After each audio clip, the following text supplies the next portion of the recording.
beyond your dreams. Ladies and gentlemen, my name is Joe Presti. I have the honor of deeming myself the nephew of the very prestigious Matt Presti, who, from the screens I can see, is the gentleman with the beard on my right. Almost kind of has that Zakk Wylde looking vibe going on. And then we obviously have Rob, their killer guitar player. My goodness, I actually had the pleasure of listening to the Holy Trail, the Black Swan, and the Divine, the three powerhouse songs that they just released. Yeah, the first three songs that we released the last 6 months have been the Holy Trail, Black Swan in July, or was it early August? And then July.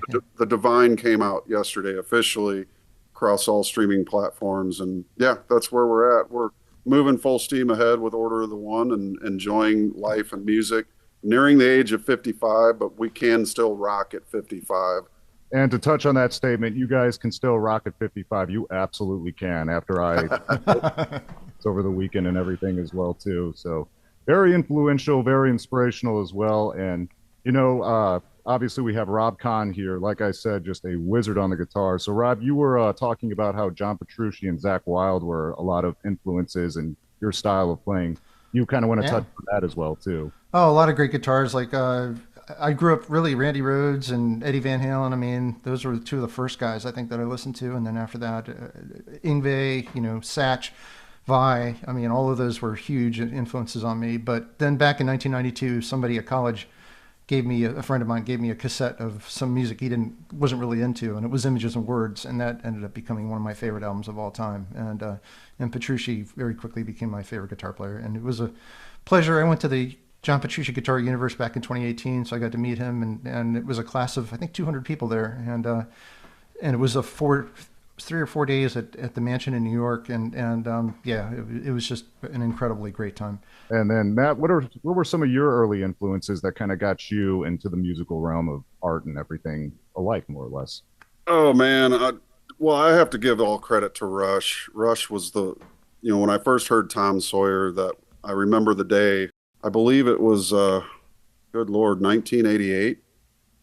I had heard Tom Sawyer on this boombox. Somebody gave me the tape and said, "Presti, I think you might like this band."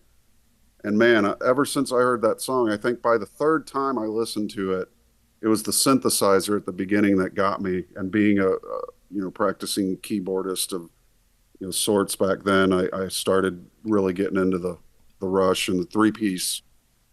Most of my bands I've been in have been three pieces. And anyways, just a quick correction, Joe. Rob's last name is actually Keynes, but that's my fault because I call him Khan when he makes me mad. And I think of Star Trek.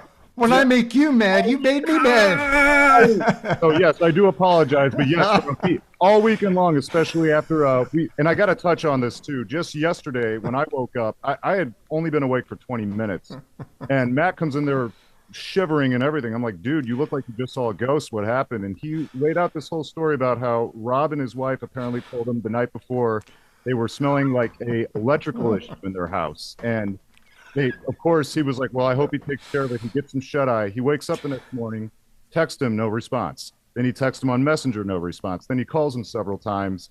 And it gets to the point where he's like, okay, who are their neighbors, whatever.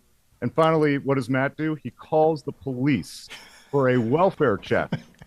And as the police are literally getting to his front door, ring, ring, Matt gets the call from Rob. And the first thing he told me was, he was like, Con, just so mad that he wasn't answering his phone. Damn it, Keynes. It's like, I was worried for him the way he was describing the story. It's like, yeah, I'm genuinely concerned about this guy. Hey, he called the cops on me on that too. Right.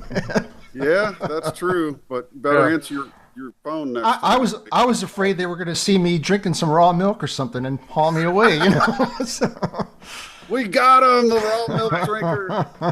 He comes outside, a whole SWAT team's coming out of a car. People are coming down the tight lines from the helicopters. Yep. Yeah. Next time I'm sending the military, Rob.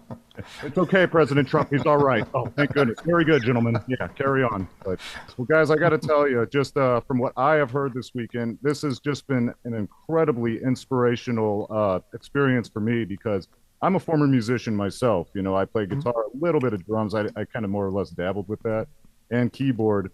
And after hearing your guys' music and, being caught up in the confines of a career and a family and everything else, I've been very tied down.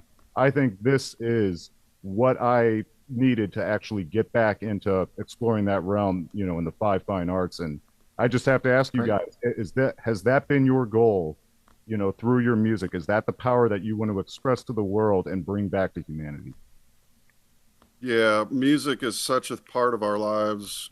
We both have similar childhoods, similar upbringings, love the same shows, saw the same stuff as kids. Yep. So we're both the same age, just a month apart, I'd say, or less. And we met in interesting circumstances when I was president of the University of Science and Philosophy. Rob came to a homecoming, and things unfolded. We started writing music and looking at putting an album together, and more or less this is the end result, and we're not even touching what we're capable of. But We're the just getting inspiration, started. Yep. yep, just getting started. The inspiration for this really is a meeting around the great mind of Walter Russell, and Yep. so there are going to be a lot of those themes in the music. But Rob, you want to add real quick before our time ends here? No, that's just it. I mean, I was feeling pretty depressed. I mean, music is getting kind of lame these days. Guitar solos are going by the wayside, and things like that, and the whole world was basically falling apart. But meeting Matt and listening to his interviews on from Crow's show, and then going to the homecoming alone, I just knew I had to go there, and it was either to go to see him or to see my IT hero, Dr. Lehman Barrett, who created Hit Area Hashgraph. I chose to go see Matt, because that was really in my heart to do that. And then when I found out what a talented musician he was as well, I knew that he recorded, but I didn't really listen to him until the week after that. And then that was it. I mean, we began a great friendship, and we have so much in common. It's not even funny. But yeah, we're almost out of time here. So Absolutely, guys. Yeah. Well, just as Rob Kane said, we are almost out of time. But guys, I have to say, just from what you guys have said and stated in this, I can see why this was such a perfect amalgamation with you two coming together to create this band. Excellent music, very inspirational, guys. And for those of you watching, check out Order of the One. It is just a powerhouse band. And gentlemen, I thank you again so much for your time today. This has been great. Thanks, Joe. Thanks, Joe.